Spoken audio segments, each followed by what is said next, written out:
বিশাল এক সুখবর আসতে চলেছে মেসি ভক্তদের জন্য। রাজা নয়, ফুটবলের মহারাজার মুকুট এবার জিততে যাচ্ছেন লিওনেল মেসি। যা জিততে পারেনি পেলে, ম্যারাডোনার মতো কিংবদন্তিরাও, সে মুকুট এবার উঠবে মেসির মাথাতে। এই খেতাব মেসি জিততে পারলে সকল তর্ক বিতর্কের অবসান ঘটিয়ে এককভাবে ফুটবলের মহারাজা হয়ে উঠবেন সাবেক বার্সা ক্যাপ্টেন। কি এমন অ্যাওয়ার্ড জিততে যাচ্ছেন লিও, যা জিতলে পেলেকে ছাড়িয়ে এককভাবে সেরা হবেন আর্জেন্টাইন অধিনায়ক? কবে নাগাদ এই বিশেষ খেতাব জিতবেন তিনি, তা নিয়ে বিস্তারিত থাকছে রিপোর্টে। ফুটবলের মহারাজের খেতাব উঠতে চলেছে লিওনেল মেসির মাথায়।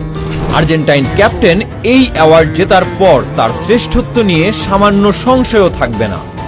অফিসিয়ালভাবে আর্জেন্টাইন অধিনায়ক বনে যাবেন সকল রাজার মহারাজা। ক্যারিয়ারের সব শিরোপা কিংবা ব্যক্তিগত সব অ্যাওয়ার্ড তার ঝুলিতে ছিল। আক্ষেপ ছিল শুধুই একটা বিশ্বকাপে। কাতারের মাটিতে রূপকথার জন্ম দিয়ে মেসি জিতে নেন সোনালী ট্রফিটিও। এরপরে অনেকে বলেন তিনি ব্রাজিলিয়ান কিংবদন্তি পেলের সমতুল্য হয়েছেন, কিন্তু তাকে ছাড়িয়ে যেতে পারেননি।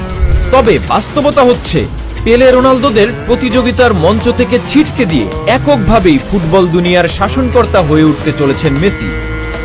কেননা আগামী বছরগুলোতে মেসির হাতে উঠতে চলেছে বিশেষ অ্যাওয়ার্ড, সুপার ব্যালন ডি'অর। কেন এই অ্যাওয়ার্ডের জন্য মেসি ফেভারিট, চলুন আলোচনা করি।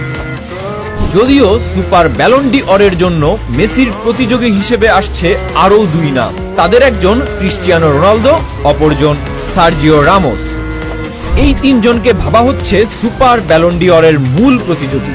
রামোসের কোনো ব্যালন ডি'অর না থাকলেও স্পেনের হয়ে জিতেছেন বিশ্বকাপ এবং রিয়াল মাদ্রিদের জার্সিতে 4টি চ্যাম্পিয়ন্স লিগ। ডিফেন্ডার হওয়ার কারণে তার ব্যক্তিগত পারফরমেন্স হয়তো গোলদাতাদের মতো খালি চোখে ওভাবে দেখা যায় না। তবে ইম্প্যাক্ট বিবেচনায় তিনি সুপার ব্যালন ডি'অর জয়ের জোর দাবি জানাবেন। এর পরের নামটা রোনালদো।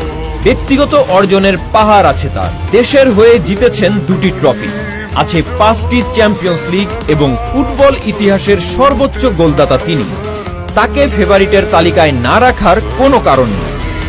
তবে লিওনেল মেসি থাকবেন হট ফেভারিট, কারণ সর্বোচ্চ সংখ্যক 8টি ব্যালন ডি'অর, সর্বোচ্চ সংখ্যক গোল্ডেন বুট, 5টি প্লে মেকিং অ্যাওয়ার্ড এবং জাতীয় দলের